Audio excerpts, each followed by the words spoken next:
Earlier today here in Moscow, Compulsory Dance took place at Luzhniki Sports Palace.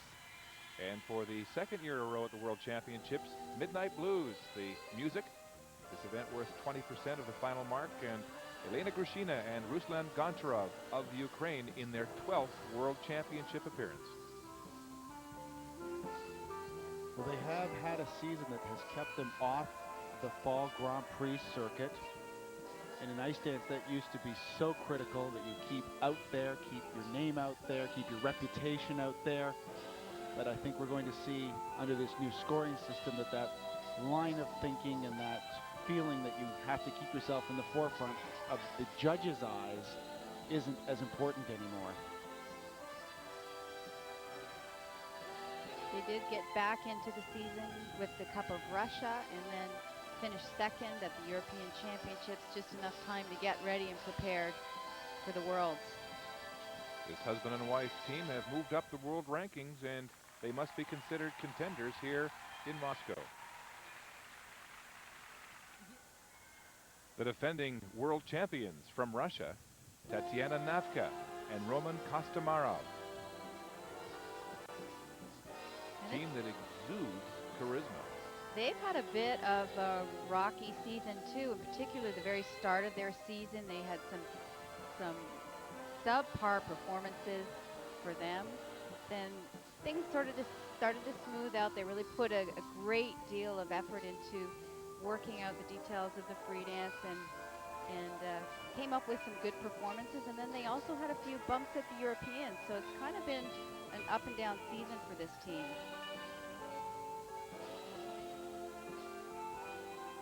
And that's a contrast to last year in which they won every event they entered. Well, I'm sure being on home ice here in Russia, we will see them at their best.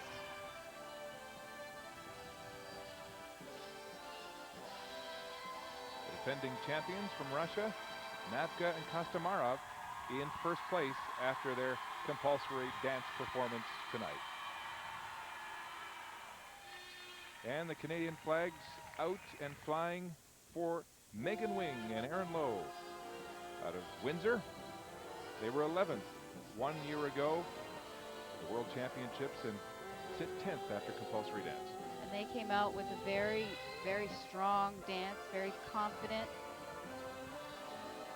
And their hopes are really to move up in the world rankings, break into that top 10. This performance today put them into 10th place. I'm sure they're thrilled with that. And encouraging for all these dancers to see some real movement taking place within their discipline.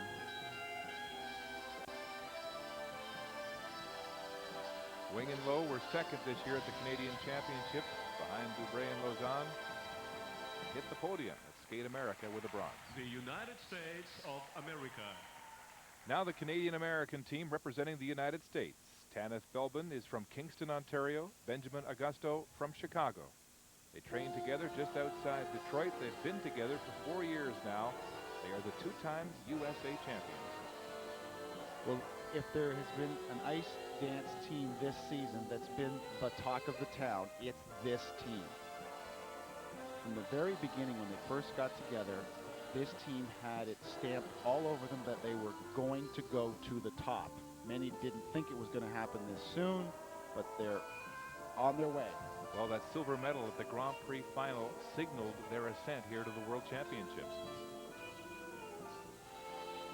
And for them to be sitting second at this point with the best areas of their dance to come is huge for them.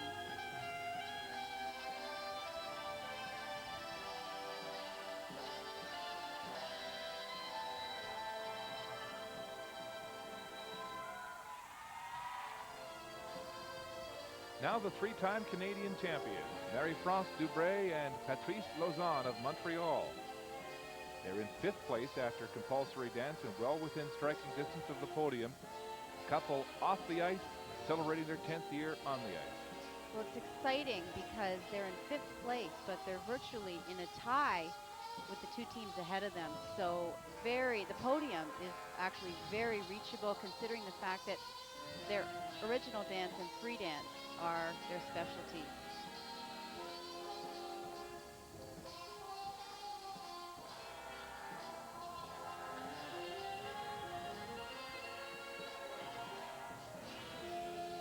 Last year they were 8th at the World Championships after so many years deadlocked at 10th. Maybe this is the year they make their move.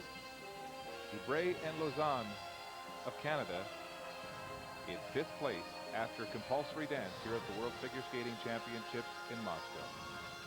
Now here's Guy Daoud with the Canadians. First of all, best to start the competition. That's quite a way to start. Yeah, we're very happy about this because we worked this dance really hard before Worlds, and for us it's a very good team and we can express it really well, this sensuality of the blues. So we had a really good time out there.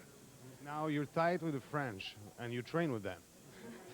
Yeah, we're getting used to being tied with the French. I think it's our 3rd competition that we're tied after the compulsories or the UAD.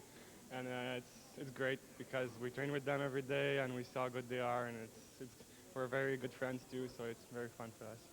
Well, wish you the best for the rest of the competition. Thank you. So here are the standings after the compulsory dance. The defending world champions in 1st place representing Russia. The team on the ascent, Belbin and Augusto in 2nd. Dubray and Lausanne in 5th. Surprising, though, that the silver medalists from 1 year ago are not in the top 3, Denkova and Stavitsky of Bulgaria. The Canadians, Wing and Low, are 10th.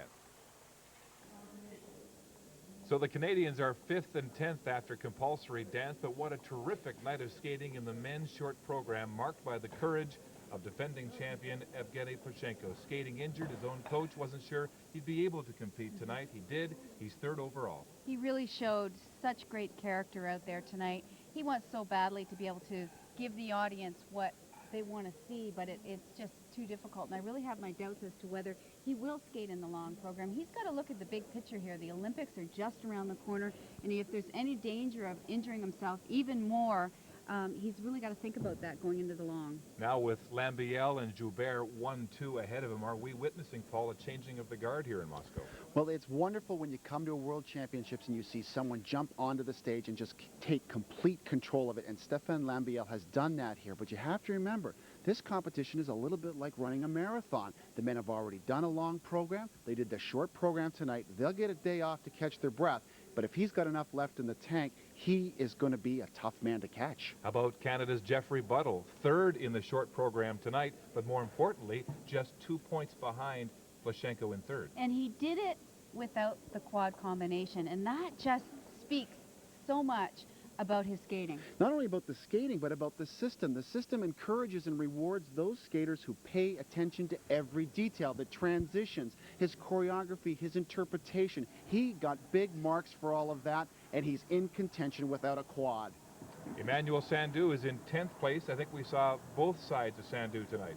Well, I think Emmanuel has to fully grasp the concept that you cannot make mistakes when you've got an opportunity. He was in relatively the same position as Jeff to vault in the standings. By missing the axle, he misses and squanders that opportunity. Well, Plushenko, I'm sure, will like this. He and the other skaters get the day off. They'll be back on Thursday night with the free skate. Tomorrow night from Moscow, we'll have the pairs free skate, with the Russians and the Chinese holding down the top 6 places after the short program. We'll also have highlights from women's qualifying here in Moscow. Coming up next, Peter Mansbridge and CBC News The National from Nunavut, as CBC News Road Stories continue from Canada's far north.